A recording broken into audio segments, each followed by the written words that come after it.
You'd be forgiven for forgetting about Afghanistan. Hell, by 2009, most Americans already had.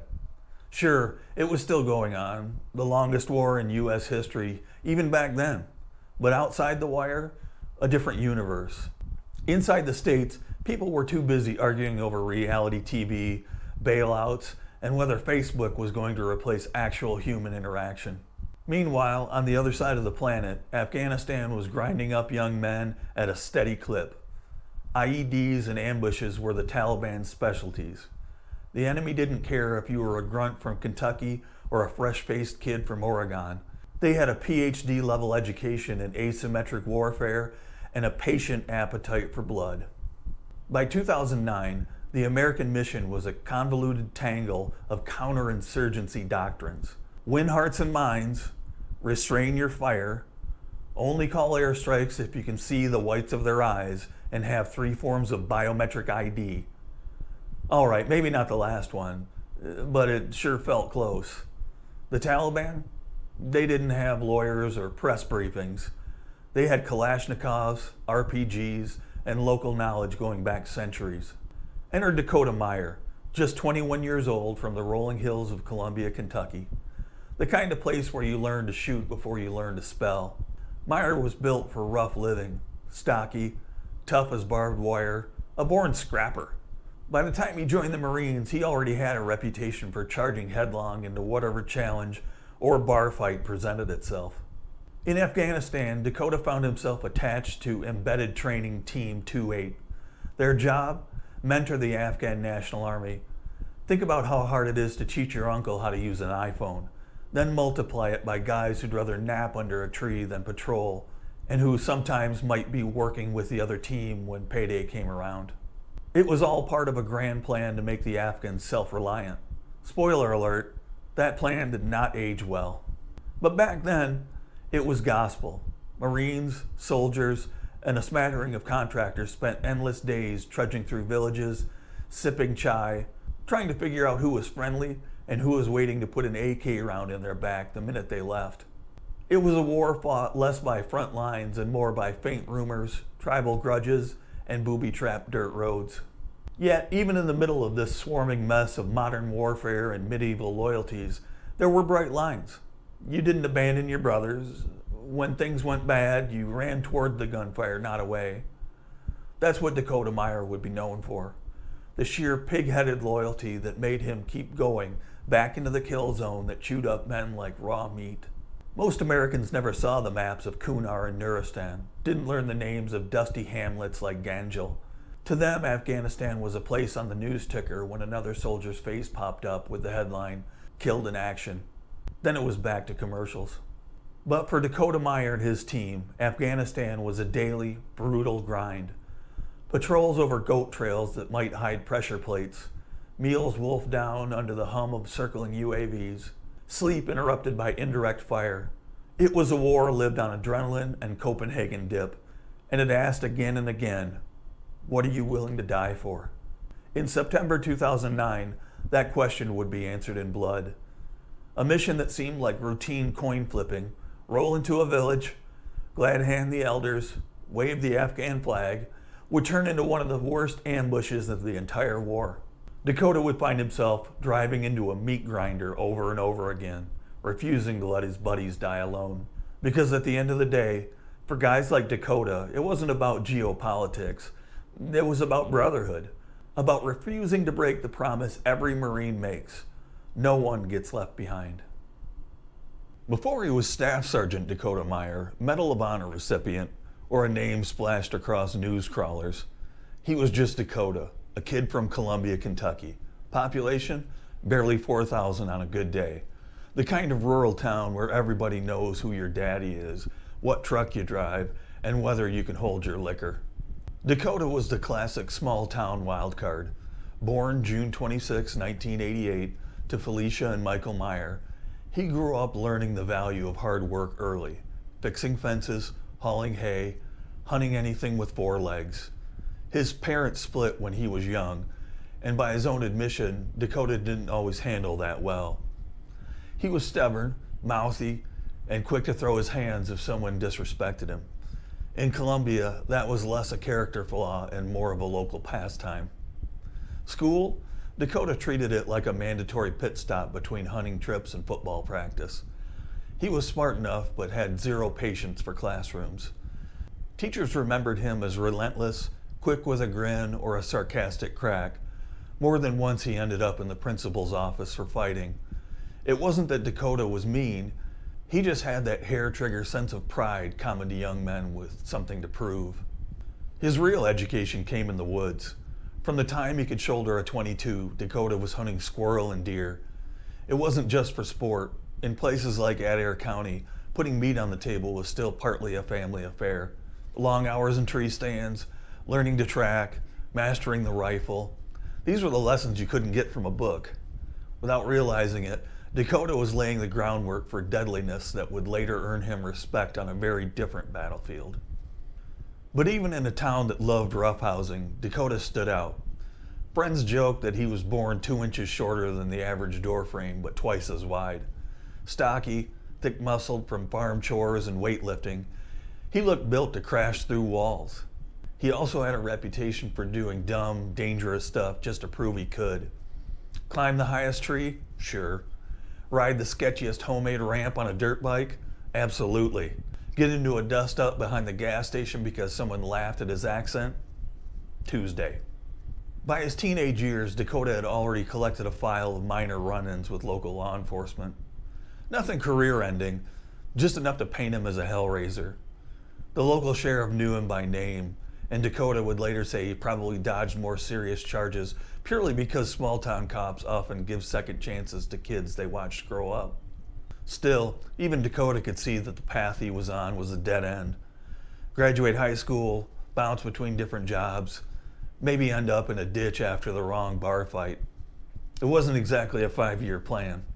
So when a Marine recruiter started sniffing around, Dakota paid attention. The recruiter, probably smelling a quota saver a mile away, pitched the Corps as the ultimate proving ground. Travel, adventure, weapons, brotherhood, respect. The same pitch that hooked wild young men since the birth of the rifle. For Dakota, it sounded perfect. Somewhere he could push his limits, fight real fights, earn real stakes. Somewhere that might finally be bigger than Colombia. His family wasn't entirely shocked. They'd seen the direction he was heading. Dakota wanted discipline, though he'd never have admitted it. More than that, he wanted to test himself. Could he stack up against the toughest men on earth? Was he as fearless as he bragged he was? So in 2006, Dakota Meyer signed on the dotted line and shipped off to boot camp. He was just 18, fresh out of Adair County High School, but still carrying the smell of Kentucky mud on his boots. What he didn't know was that he was leaving more than Colombia behind. Ahead of him lay a war in Afghanistan that would strip away every illusion he'd ever held about glory and heroism, and forge him into something more and less than he expected. Because fighting was in Dakota's blood, always had been, but war would show him what it truly cost to be the man charging forward when everyone else was pinned down. Dakota Meyer arrived at Paris Island in the summer of 2006 with more swagger than sense. The yellow footprints were still warm from the thousands of boots that had stood there before him. He probably smirked the first time a drill instructor got in his face, which is the fastest way to guarantee your soul gets vaporized in record time. Marine Corps boot camp is less about teaching you to shoot or salute and more about one big psychological demolition project. They tear you down to the studs, shave your head, strip your name, drown you in sweat and insults, and then slowly, painfully, rebuild you into something that marches on command. Dakota, always quick to bristle at authority, found out fast that personal pride didn't mean squat on the quarterdeck. Letters home were short, a mixture of false bravado and hidden frustration. "It ain't too bad," he wrote to friends, even as he learned to sleep sitting upright so he wouldn't be caught nodding off on fire watch. The sand fleas feasted on him. His drill instructors feasted on every mistake. Misspeak one phrase of your general orders, drop for 50. Fail to line up your gear perfectly, enjoy an impromptu field day of scrubbing with a toothbrush. But under all that bark, Dakota was built for this grind. His Kentucky upbringing had wired him for hardship, endless farm chores, long cold hunts, bar fights that taught him to take a punch and keep swinging. The Corps just channeled that raw grit into discipline. Well, mostly. Meyer still managed to butt heads with instructors whenever he thought something was bullshit, which in boot camp is roughly everything. When he graduated, Dakota stood taller, leaner, eyes a little harder, but the real transformation came after, when he shipped off to the School of Infantry and then earned a slot at sniper training. See, Dakota was already an expert marksman by country standards. Hitting a deer's kill zone at 200 yards from a homemade blind is one thing, but the Corps wanted pinpoint shots under stress, across distances where wind and humidity play with bullets like toys. Scout Sniper School is infamous. It's a brutal selection pipeline designed to break your brain and your spirit. Long hours of stalking courses where instructors glass the terrain, hunting for any flicker of movement. Get spotted? Fail. Dakota learned to slither on his belly for hundreds of yards, insects crawling into his ears, sweat pooling in his boots, breath slowed to near nothing. At the range, he dialed in windage and elevation under pressure, taught to shoot with heartbeats and breathing counted like metronomes. There's also the mathematics most people never realize snipers have to master. Calculating ballistic drop, angle shooting, reading mirage off rocks to gauge crosswinds. Dakota found it all weirdly satisfying. Numbers didn't lie. A mil-dot reticle doesn't care about your excuses. But the Corps was also shaping Dakota into something darker. Someone who could end a life from 800 yards with a whisper of suppressed gunfire. Instructors didn't sugarcoat it. Your job is to kill people who desperately want to kill you and your brothers, one of them said. It was that simple, and Dakota embraced it. Not out of bloodlust, though he definitely had an appetite for risk, but because he understood it as protection. The sharper his skills, the more likely his buddies came home in one piece. By late 2008, Dakota Meyer was everything the Marine Corps had hoped to carve out of that cocky Kentucky kid. Disciplined enough to follow orders, most of the time, fearless under pressure, and lethal at long distances. He was also relentless, itching for a deployment where all this training could finally prove itself real. He didn't have to wait long. In the spring of 2009, orders came down. Afghanistan. The Hindu Kush, Kunar province. A land made of jagged rock and poppy fields where the Taliban moved like phantoms and IEDs bloomed in the dirt with no warning. Dakota was excited. Like every young warrior before him, he craved the test. It would come soon enough, in ways he could never have imagined, and would spend the rest of his life trying to reconcile. Dakota Meyer stepped off the C-130 onto a sun-blasted tarmac, the air heavy with dust and burnt jet fuel. It was 2009, and Afghanistan was a patchwork of forward operating bases that looked more like Mad Max compounds than anything resembling civilization. Razor wire, HESCO barriers, and plywood hooches were home. His unit was deployed to Kunar province, the northeastern spine of Afghanistan, where the Hindu Kush mountains claw at the sky like broken teeth. It's some of the harshest terrain on earth, the kind of place where every step uphill burns your calves and every step downhill risks a twisted ankle. But the Taliban loved it. Plenty of caves to hide in, plenty of ridge lines to ambush from, and terrain that could swallow up even the best trained Western troops. Dakota's outfit was part of an embedded training team, or ETT. Their mission was to mentor the Afghan National Army, mold them into a self-sustaining force. It sounded noble. It also sounded about as realistic as teaching your cat to do taxes. Many of the ANA soldiers were brave enough. Some were former Mujahideen who spent the 80s fighting Soviets with RPGs older than Dakota. But others were just collecting a paycheck, perfectly content to let the Americans do most of the dying. The daily life was a strange duality. Half the time, boredom so thick it felt like wading through syrup. Marines sat around inside sandbag bunkers, chain smoking, chewing Copenhagen until their lips were raw, playing Call of Duty to pass the hours, which was morbidly poetic given that just outside the wire, actual insurgents were trying to kill them. The other half was sheer adrenaline. Patrols that could explode into contact at any moment, the ever-present hiss of radios, the bone-rattling booms of IEDs. Dakota found he liked the tension. It was why he joined, the chance to see if he was truly tough as he'd always bragged back in Kentucky. And he respected the terrain, the brutal climbs, the thin air that left you gulping like a landed fish, the stark beauty of a valley painted gold at sunset. War zones have a way of imprinting themselves on you, not just for the horror, but for the way they etch memories into high relief. Their compound was a mix of Marines, a few Army embeds, and dozens of Afghan soldiers. Communication was an exercise in patience and pantomime. Most of the A&A guys spoke Dari or Pashto. Few spoke English.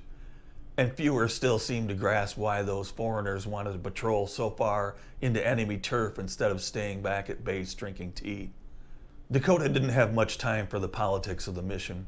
He was focused on the job. Every day was about prepping gear, zeroing rifles, planning routes, making sure the Afghan soldiers showed up to formation more or less sober and with roughly the right number of magazines. He developed a grudging respect for some of them. Others he watched carefully, never fully trusting which side they'd be on if bullets started flying. There were moments of dark humor that only made sense out there, like the time an A&A soldier showed up for a mission barefoot because he sold his boots for hash.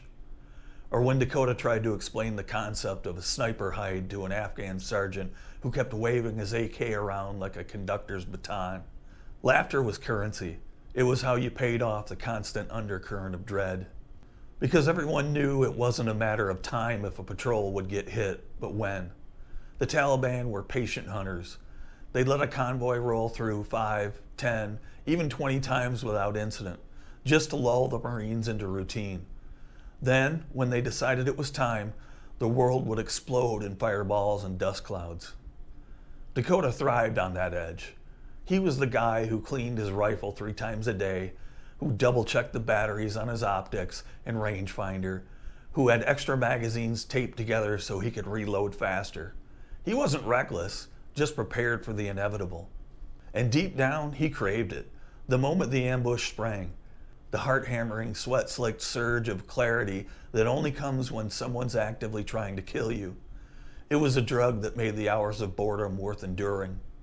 Still, even Dakota couldn't have predicted how it would all come to a head.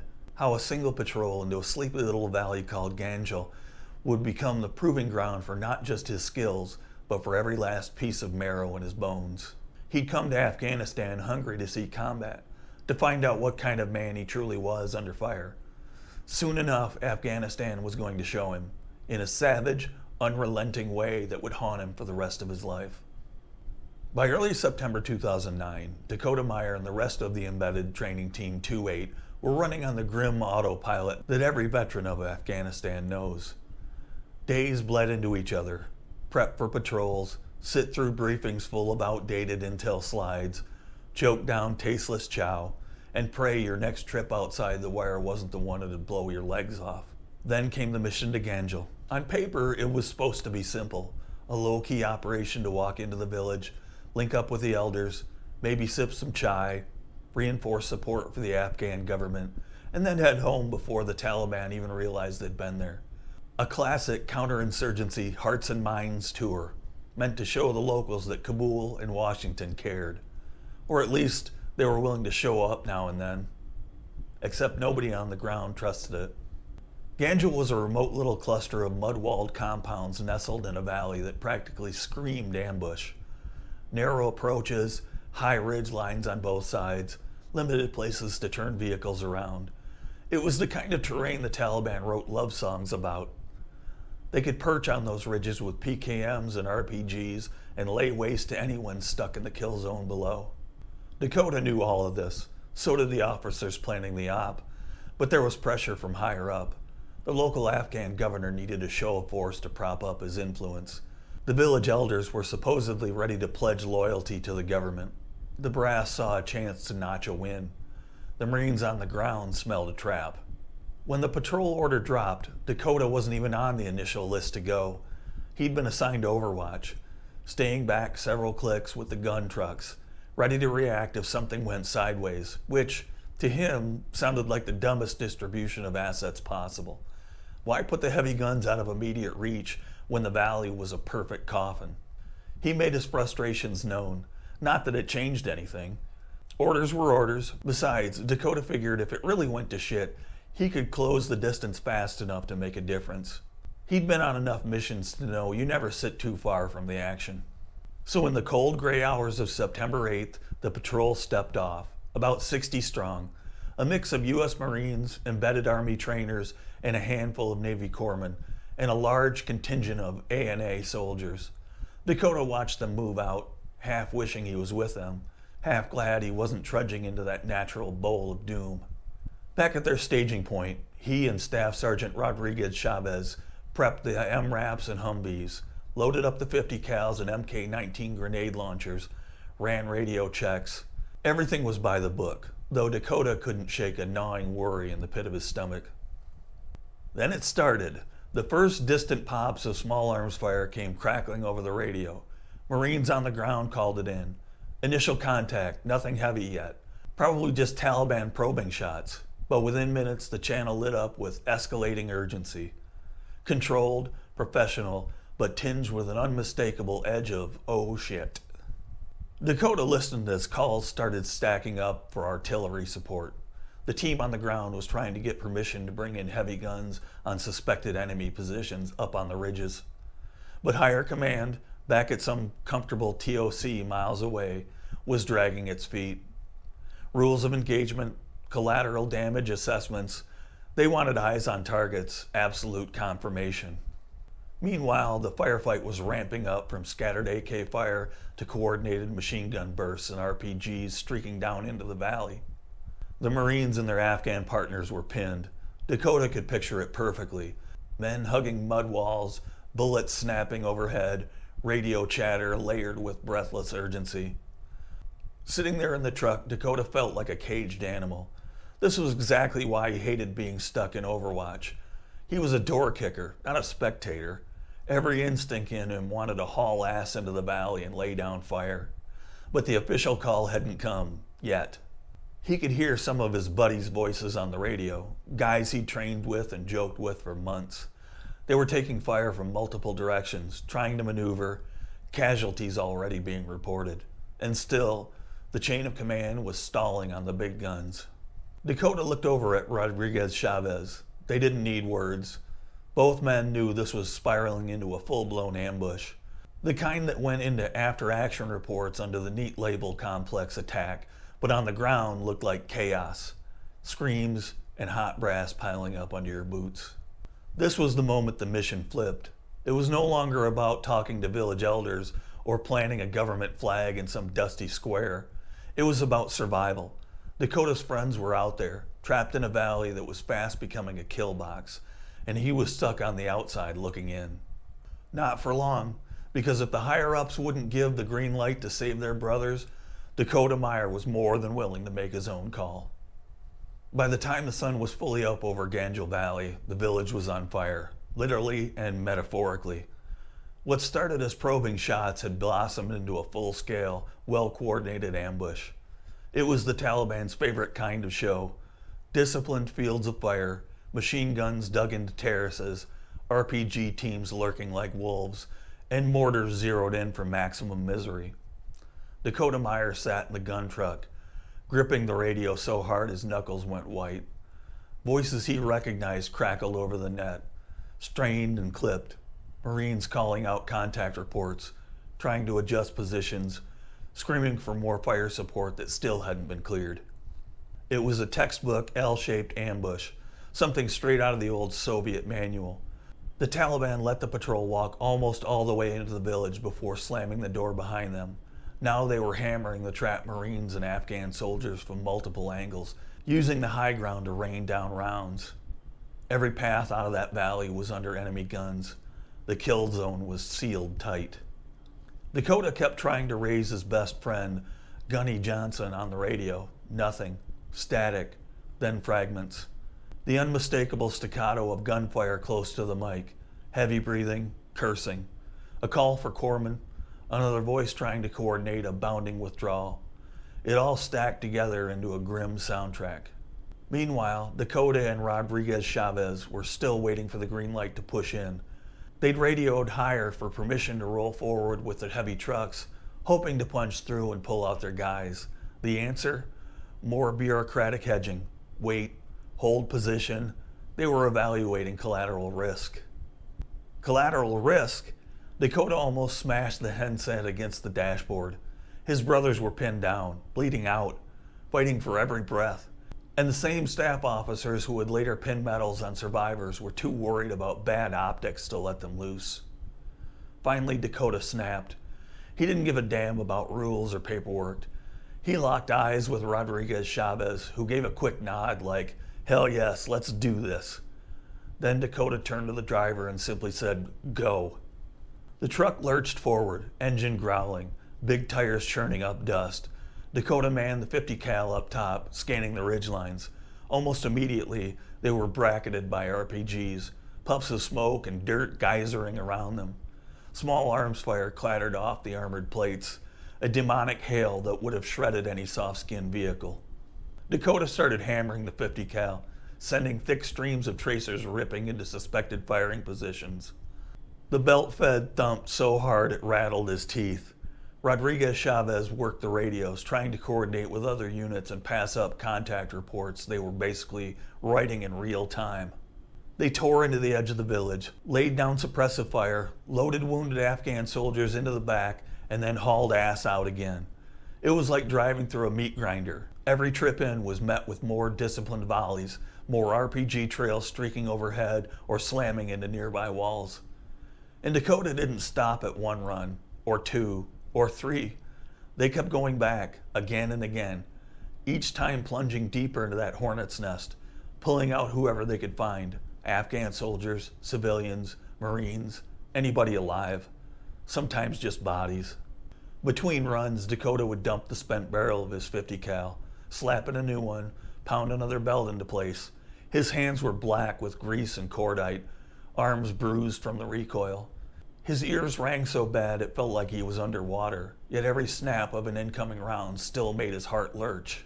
At one point, Dakota spotted an A&A soldier limping through a cloud of dust, one arm hanging useless at his side.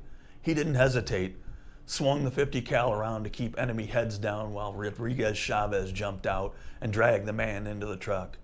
Moments later, a mortar landed where the soldier had been standing, spraying shrapnel that thudded harmlessly into their armor.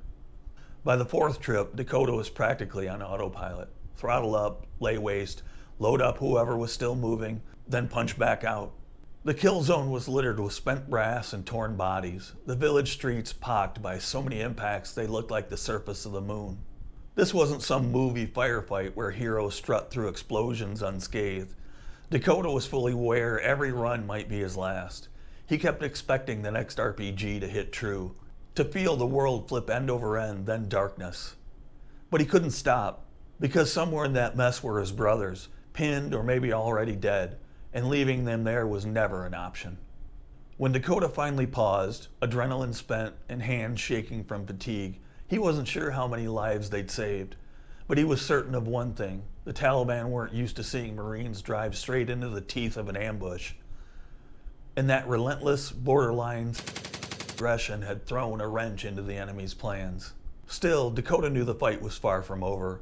His best friend and others from the original patrol were still out there, somewhere in that chaos, their radios ominously silent. And he wasn't leaving until he found them. While Dakota Meyer and Rodriguez Chavez were making repeated runs into the kill zone, there was another, more sinister fight unfolding. The one over rules of engagement. It's a term that sounds clean and bureaucratic, but on the ground it often decided who lived and who died. In Afghanistan, rules of engagements were the war's invisible handcuffs. Designed by generals and lawyers halfway around the globe, they aimed to minimize civilian casualties, avoid diplomatic nightmares, and win hearts and minds. Noble on paper, but for grunts under fire, it meant waiting for green lights that often came too late. At Ganjgal, that bureaucracy turned lethal. As the ambush intensified, the Marines on the ground repeatedly called for indirect fire, mortars and artillery to hammer the ridgelines and force the Taliban to keep their heads down. But every request got pushed up the chain, where officers miles away, seated comfortably behind laptops and sipping coffee, debated collateral damage. Collateral damage. The phrase alone made Dakota's teeth grind. In the chaos of Ganjgal, it was painfully obvious who was at risk. The village was swarming with Taliban fighters, using every rooftop and wadi as firing positions. Meanwhile, the Marines and their Afghan allies were stuck in exposed alleys, their casualties mounting by the minute. Radio logs later showed how absurd it became. Calls for fire support were met with demands for exact grid coordinates, assurances no civilians were nearby, multiple visual confirmations, all while Dakota's brothers were bleeding out.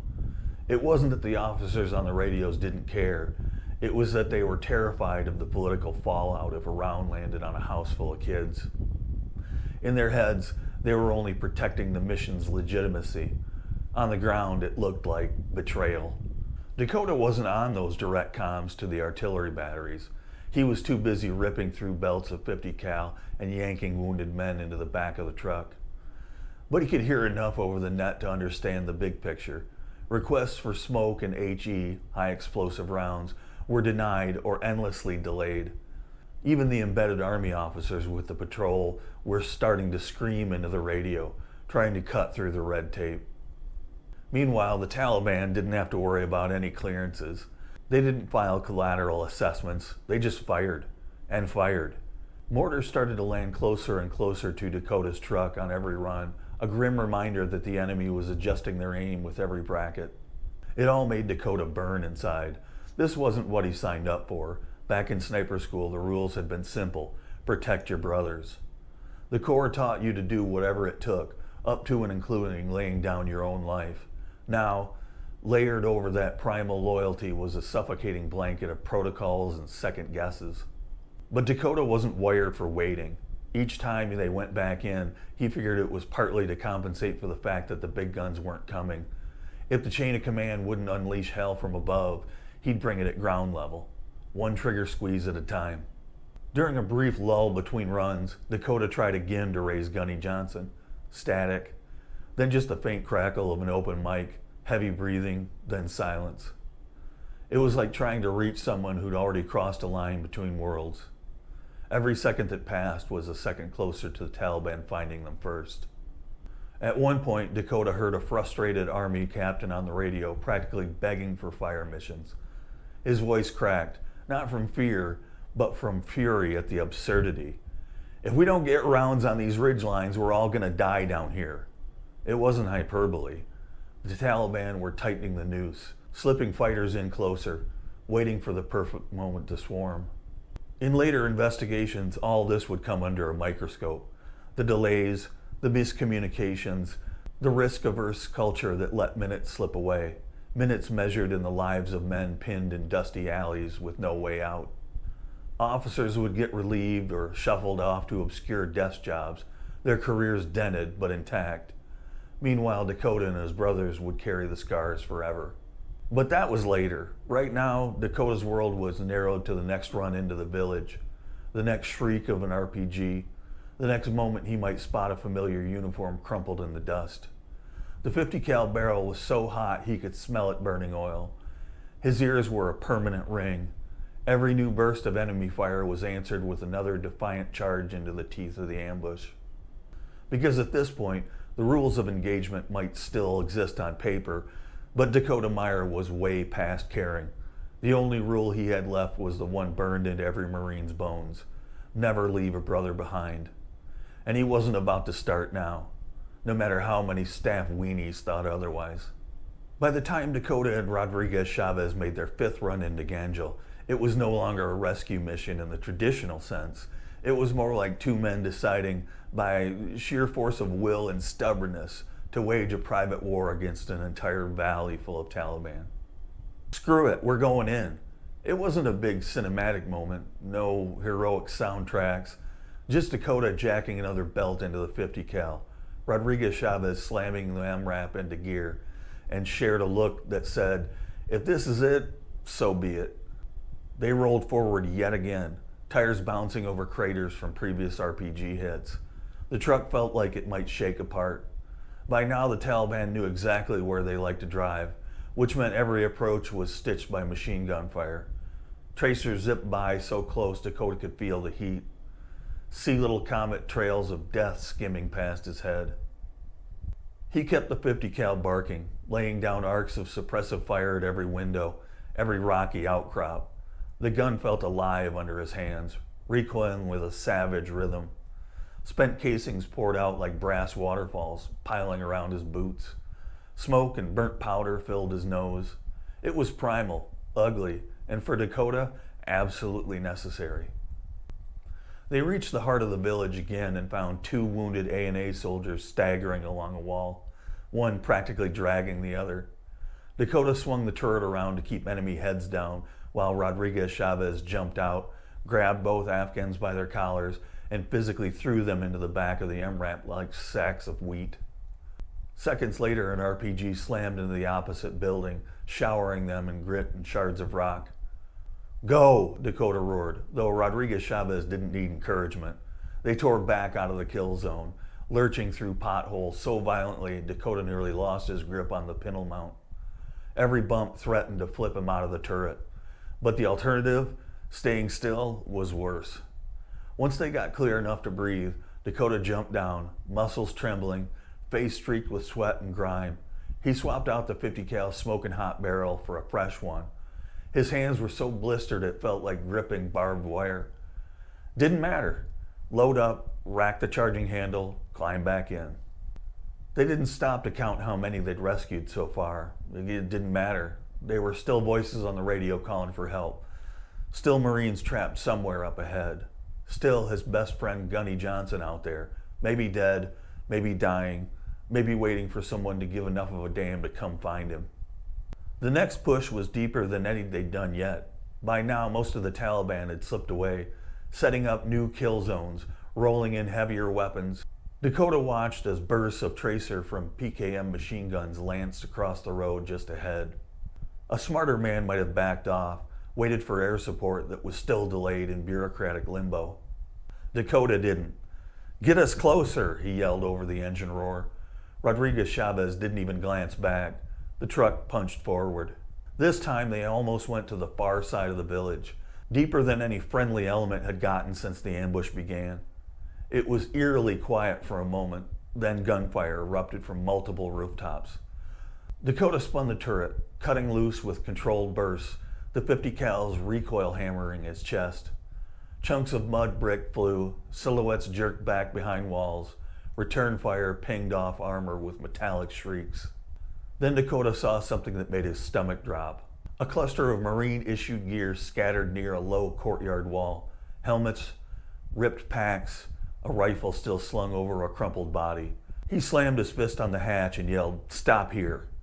He jumped down before the vehicle fully stopped, sprinted across the open ground, ignoring the popping of AK rounds zipping past. Dropping to a knee by the bodies, he quickly checked pulses. Nothing. 4 men, all gone. And one was unmistakably Gunny Johnson. Dakota recognized the battered watch on his wrist. For a few seconds, Dakota just crouched there, head down, hand resting on his friend's shoulder. The world seemed to narrow to a silent point, despite the gunfight raging around him.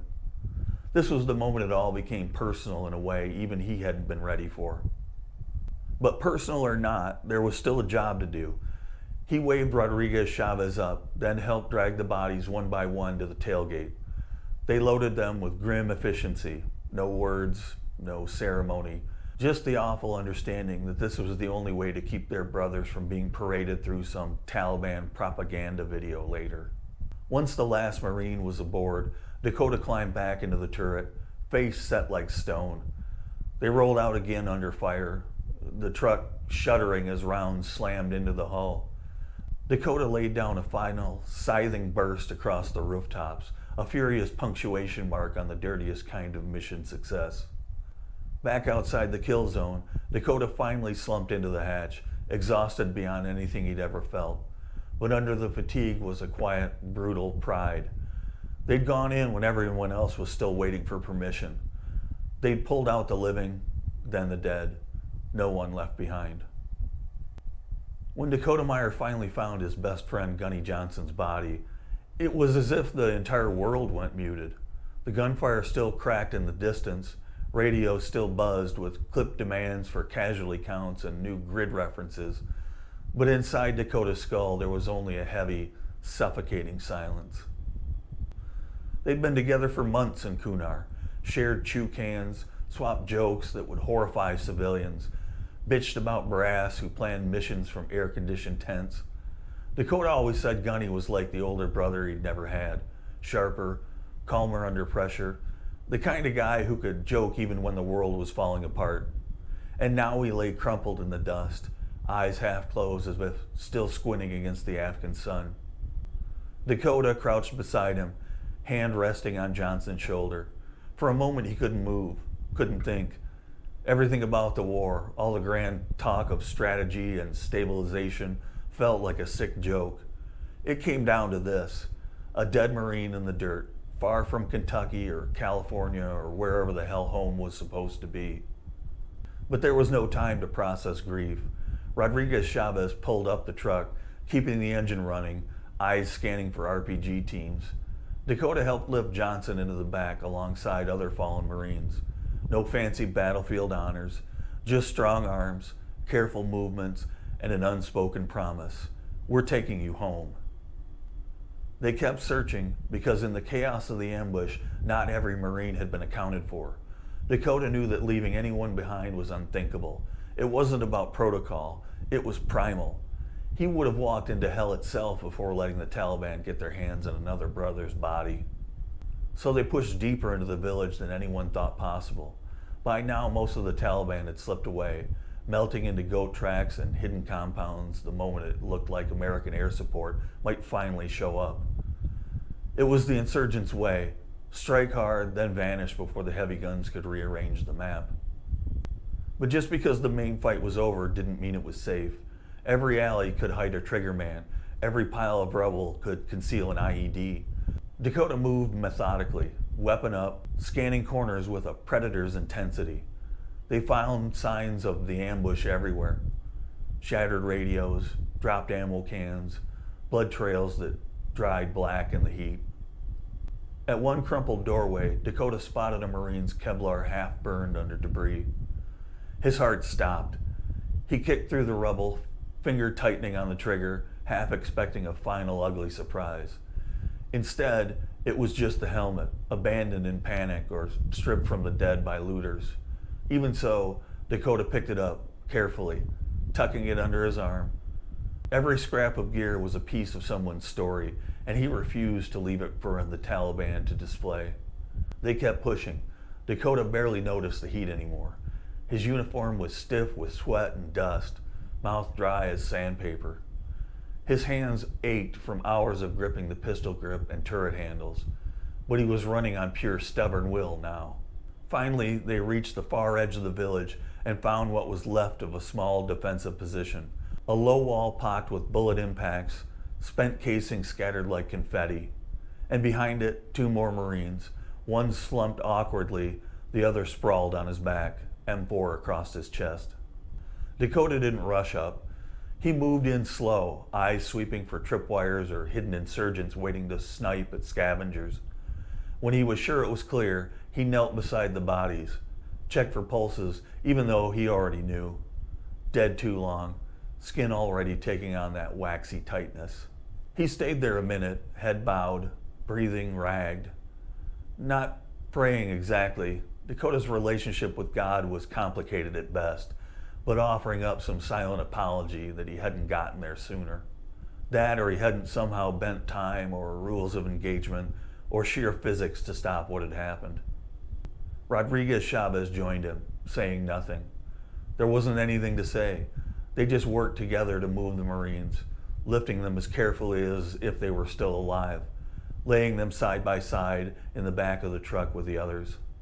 When they finally turned back toward their lines, the sun was already slipping low, painting the valley in bloody reds and bruised purples. It almost looked beautiful, which was somehow infuriating. How dare it be beautiful when his friends were dead in the bed of the truck? As they drove out of Ganjgal for the last time, Dakota stood in the turret and kept watch over the bodies. It wasn't tactics, it wasn't procedure, it was something older, deeper. If anyone was going to take another shot at his brothers, they'd have to go through him first. That was Dakota's promise, and it was one he'd keep for the rest of his life, in nightmares and memory, long after the echoes of gunfire faded from the Hindu Kush. When Dakota Meyer finally left Afghanistan, he stepped off the flight into the humid embrace of an American runway, boots crunching on clean tarmac, greeted by bright banners and awkward applause. The welcome home machine was well oiled, flags, brass bands, tearful families. For most civilians, that was the end of the war, a happy snapshot. The hero returns. But for Dakota, it was just the start of a whole new battle, because he hadn't come home alone. The war followed him. It lived behind his eyelids, crawled into the space between heartbeats. Afghanistan had stripped him down to the studs and rebuilt him in blood and adrenaline. Coming back to small-town Kentucky felt like stepping into a ghost town, not because it was empty, but because everything seemed to move in slow motion, clueless that the world existed where friends bled out in dusty streets. At first, Dakota tried to do it by the book. Reintegration briefings, VA forms, shaking hands with locals who told him he was a hero. But the word hero landed like an insult some days. How heroic did it feel to be alive when Gunny Johnson was buried under American soil with a folded flag handed to his mother? Or when he lay awake at 3 a.m., replaying every decision, every moment he was a second too late. So Dakota did what countless warriors before him have done. He numbed it, with alcohol, with fights, with anything that could drown out the images looping in his head. He drank to forget, then drank just because he couldn't forget, then drank just to stay ahead of the next nightmare. Bars in Colombia learned to expect his fists on bad nights. Cops sometimes let it slide, small town loyalty, or maybe pity. Other times he woke up in the drunk tank, head pounding, wrists sore from handcuffs. He wasn't ashamed to admit he thought about eating his gun more than once. In fact, Dakota later talked openly about it on podcasts and interviews. He figured if he was going to keep living, he may as well be honest. There were nights he sat alone, pistol on the table, running through every reason why he should or shouldn't pull the trigger. Sometimes the reasons to stay won. Sometimes it was just inertia. Meanwhile, the Marine Corps and the White House were closing in on their own decision, awarding Dakota Meyer the Medal of Honor. Investigations into Ganjgal revealed a tangle of screwed up calls, delayed support, and Dakota's relentless defiance that kept pulling men out of the kill zone. For bureaucrats, pinning a medal on Dakota's chest was a neat way to salvage the narrative, proof that even in botched situations, American courage prevailed. Dakota was conflicted. On one hand, he knew what he'd done was rare. On the other hand, he'd failed to save the men who'd mattered most to him. The medal felt like a reminder of the worst day of his life, cast in gold and draped around his neck for the cameras. When he finally stood in the East Room of the White House in 2011, President Obama was reading his citation. Dakota's mind was 1,000 miles away. He met the president's eyes, shook his hands, but inside he was back in Ganjgal, dragging bodies under a sun that wouldn't quit. Later, Dakota even told Obama bluntly, "I didn't do anything that any of the guys I was with wouldn't have done for me." Public appearances followed, TV interviews, speeches, a ghost-written memoir. People wanted tidy sound bites about bravery and sacrifice. Dakota did his best, but he also refused to sugarcoat it. He talked about the darkness, about wanting to die, about how medals couldn't bring back Gunny Johnson or erase the smell of burned cordite that still haunted his nostrils. But Dakota wasn't entirely broken. In fact, there was a stubborn kernel inside of him that the Taliban couldn't kill and the bureaucracy couldn't drown in paperwork. Slowly, painfully, he clawed his way back. Therapy, honest conversations, even helping other veterans navigate their own minefields of memory. He found that work mattered, started a family, built something resembling peace. Yet the ghosts never fully left. They rode with him on quiet drives, sat beside him at ball games, hovered at the edge of laughter with friends. Dakota learned to live with them, not to exercise them, that was impossible, but to give them space, to honor them by telling the truth, even when it made people uncomfortable. Because in the end, Dakota Meyer knew hero stories were never as clean as recruiters' brochures. They were messy, soaked in guilt and sweat and sorrow. And if he was going to keep living, He was damn sure going to live honestly, medals, nightmare, and all. For most Americans, the Medal of Honor ceremony is the final chapter. A bright, tidy bow on a brutal story. Soldier does the impossible, comes home draped in glory, rides off into a well-earned sunset. Case closed. But for Dakota Meyer, getting that sky blue ribbon around his neck was more like being handcuffed to the worst day of his life forever. Everywhere he went, grocery stores, gas stations, speaking gigs, people wanted to talk about it. They'd say, "Thank you for your service," shake his hand, maybe even tear up. Meanwhile, Dakota was still trying to figure out how to look in the mirror without seeing bodies stacked in a Humvee. In the years after the medal, Dakota drifted through what he later described as a fog. His sleep was garbage, haunted by firefights that replayed on a loop. Loud noises jerked his nerves like live wires. Crowds made his skin crawl. Too many unknowns, too many places for threats to hide. Worse were the quiet moments, sitting on a porch at dusk, watching the sun set over Kentucky hills that should have felt peaceful. He'd suddenly be back in Ganjgal. Smell hot dust and cordite, hear muffled radio screams, taste the iron tang of blood. It didn't take too much to trigger. A car backfiring, a kid's firecracker, even just the wind rustling in a way that felt too close to incoming rounds. So he kept self-medicating. Whiskey and beer became his off switches. Fist fights were almost welcome. Pain meant he was still here, still real, not just a ghost moving through supermarkets and bank lines. More than once he ended up nursing bruised knuckles and a split lip, telling himself it beat sitting alone with a pistol on the table. Meanwhile, the Medal of Honor made sure Dakota stayed in the public eye. Veteran charities wanted him for fundraisers, politicians asked him to stand behind their podiums, strangers emailed him confessions about their own trauma. Dakota tried to be gracious, even when he felt like he was dying inside, because he figured if his ugly honesty helped someone else hang on one more night, it was worth it. He also got blunt about in interviews and speeches. Dakota didn't pretty it up.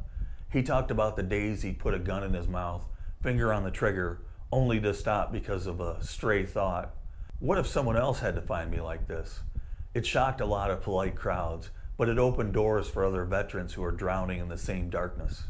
Eventually, Dakota found some healthier footholds. Therapy, peer groups, just being around other combat guys who didn't flinch at gallows humor or war stories with bloody endings. He started mentoring younger vets, helping them navigate the bureaucratic nightmare of VA claims or just being a sounding board when they needed to unload. He also kept himself grounded with work. Manual labor was its own therapy, something about hauling lumber, fixing machinery, sweating under the sun that made sense when little else did. It was straightforward, work hard, see results, sleep like the dead at night. Dakota remarried and started a family. Kids were a strange balm. They didn't care about medals or nightmares or why Dad sometimes jumped when a car door slammed. They just wanted piggyback rides and pancakes and bedtime stories. In a way, they pulled him back from the brink more effectively than any shrink. Still, he never tried to pretend he was healed. Dakota hated that word. It implied the scars went away. His didn't. They were woven into who he was now, a man who'd done extraordinary things for his brothers and lived with the price of every damn day. And he stayed vocal about the VA's failings, about politicians who sent kids to war and then forgot them, about a public that treated veterans like living statues instead of flawed, often struggling human beings.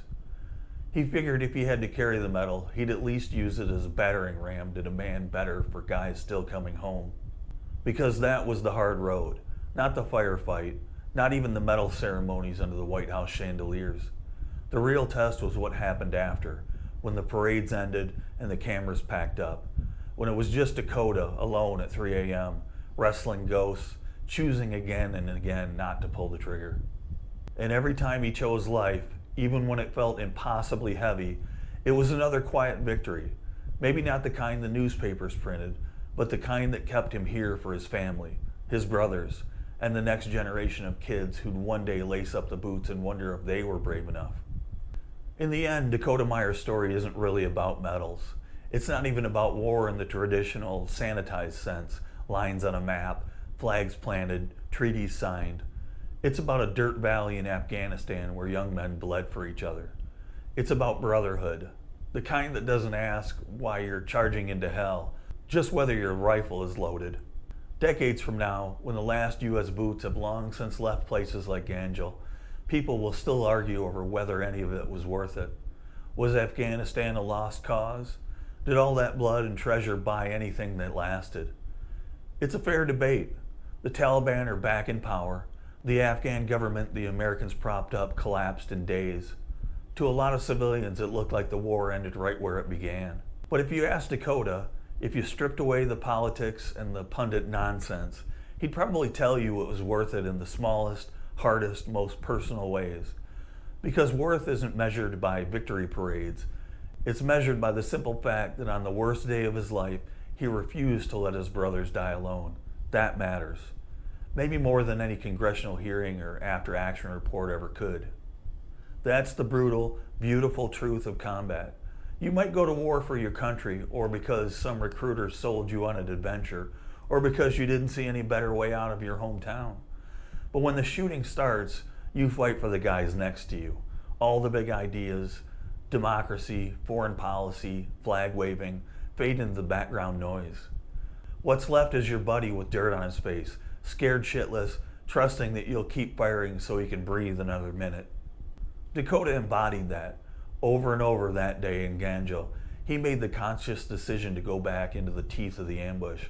Not because he was chasing glory, but because men he loved were still out there. Some he managed to save, others he could only carry out after they'd already crossed beyond help. But either way, he kept the promise every Marine makes. No one gets left behind. And that promise didn't end when he came home. Even today, Dakota is still trying to keep it. Speaking out about PTSD so the next guy doesn't eat a bullet in his garage. Calling out lazy politicians who forget that the price of war is paid long after the shooting stops. Holding his kids close because he knows how fragile life really is. There's a weight to stories like Dakota's that a nation often tries to shrug off. Americans love to chant, "Support the troops," but don't always want to hear about the baggage those troops bring back. The drinking, the divorce, the gnawing guilt, the rates that stack up like silent tombstones. Dakota never sugarcoated any of it, because he figured if people were going to thank him for his service, they ought to know exactly what that service cost. At the same time, he didn't wallow. Dakota would be the first to say he's not special, just a product of thousands of years of warriors who answered the same savage call. What happened at Ganjgal wasn't unique in military history. It's repeated generation after generation in places with names most of us can't spell or even locate on a map. The tools change, the terrain changes, but the gut check moments, will you risk everything for the man beside you, stays the same. And that's why it still matters. Not because Afghanistan was some grand success, but because it was a crucible where young Americans proved what they were made of.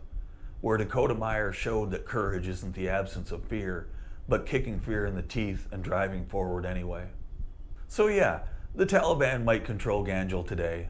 Flags change, governments fall, but there's something permanent in the dirt of that valley. A memory etched into it by Dakota and the men he fought for. A story of brotherhood stronger than death, of sacrifice without guarantees. In the end, that's what keeps Dakota going. Not medals or ceremonies or carefully staged interviews, but the simple fact that on the day it counted most, he was there. He went back again and again, and he made sure that no matter how bad it got, his brothers didn't face the darkness alone. That's the kind of legacy that outlives any war. And it's why, long after the headlines fade and the historians finish arguing, Dakota Meyer's story will still be told, in hushed voices around bar tables, in sandbagged outposts in some future conflict, wherever young men look at each other and swear they'll never leave each other behind. I'm Dave Newton. Consider subscribing for more military history.